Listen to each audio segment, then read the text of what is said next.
ಭಾರತದ ಹಲವೆಡೆ ಭೂಕಂಪನ ಸಂಭವಿಸಿದೆ. ದೆಹಲಿ, ಎನ್ಸಿಆರ್, ಬಿಹಾರದಲ್ಲಿ ಭೂಮಿ ನಡುಗಿದೆ.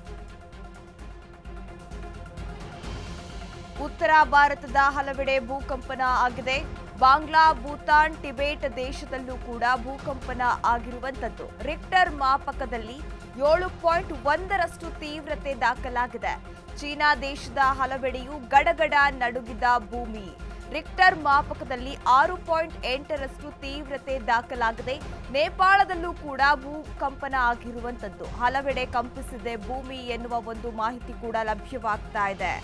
ನೇಪಾಳದಲ್ಲಿ 7.1 ತೀವ್ರತೆಯ ಭೂಕಂಪ ಸಂಭವಿಸಿದೆ ಮತ್ತು ಇದರ ಪ್ರಭಾವ ನೆರೆಯ ಬಿಹಾರ, ಪಶ್ಚಿಮ ಬಂಗಾಳ ಮತ್ತು ದೆಹಲಿ, ಎನ್ಸಿಆರ್ ಅಲ್ಲೂ ಕೂಡ ಆಗ್ತಿರುವಂತದ್ದು. ಯುನೈಟೆಡ್ ಸ್ಟೇಟ್ಸ್ ಜಿಯೋಲಾಜಿಕಲ್ ಸರ್ವೆ ಪ್ರಕಾರ ನೇಪಾಳ ಟಿಬೆಟ್ ಗಡಿಯ ಬಳಿ ಲಬೋಚಿಯಿಂದ ಈಶಾನ್ಯಕ್ಕೆ 93 ಕಿಲೋಮೀಟರ್ ದೂರದಲ್ಲಿ ಬೆಳಗ್ಗೆ 6:35ಕ್ಕೆ ಭೂಕಂಪ ಸಂಭವಿಸಿದೆ ಎನ್ನುವ ಒಂದು ಮಾಹಿತಿ ಕೂಡ ಲಭ್ಯವಾಗ್ತಾ ಇರುವಂತದ್ದು. ದೆಹಲಿ, ಎನ್ಸಿಆರ್, ಬಿಹಾರದಲ್ಲಿ ಭೂಮಿ ನಡುಗಿದೆ. ಬಾಂಗ್ಲಾ, ಭೂತಾನ್, ಟಿಬೆಟ್ ದೇಶದಲ್ಲೂ ಕೂಡ ಭೂಕಂಪ ಆಗಿರುವಂತದ್ದು. ರಿಕ್ಟರ್ ಮಾಪಕದಲ್ಲಿ ನೋಡೋದಾದ್ರೆ 7.1ರಷ್ಟು ತೀವ್ರತೆ ದಾಖಲಾಗಿದೆ ಎನ್ನುವ ಒಂದು ಅಪ್ಡೇಟ್ ಲಭ್ಯವಾಗ್ತಾ ಇದೆ. ಇವತ್ತು ಮುಂಜಾನೆ ನೇಪಾಳದಲ್ಲಿ ಪ್ರಬಲ ಭೂಕಂಪದ ಅನುಭವವಾಗಿದೆ.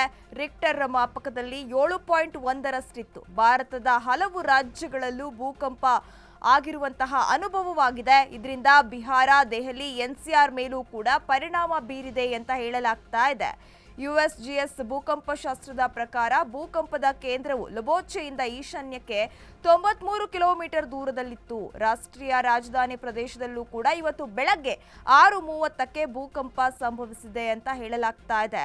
ಭೂಕಂಪದ ಕೇಂದ್ರ ಬಿಂದು ನೇಪಾಳದ ಗೋಕರ್ಣೇಶ್ವರದ ಬಳಿ ಇದೆ ಅಂತ ಹೇಳಿ ವರದಿಯಾಗಿದೆ. ನಿಖರವಾದ ಪ್ರಮಾಣವನ್ನ ಇನ್ನೂ ಕೂಡ ದೃಢಪಡಿಸಬೇಕಾಗಿರುವಂತದ್ದು.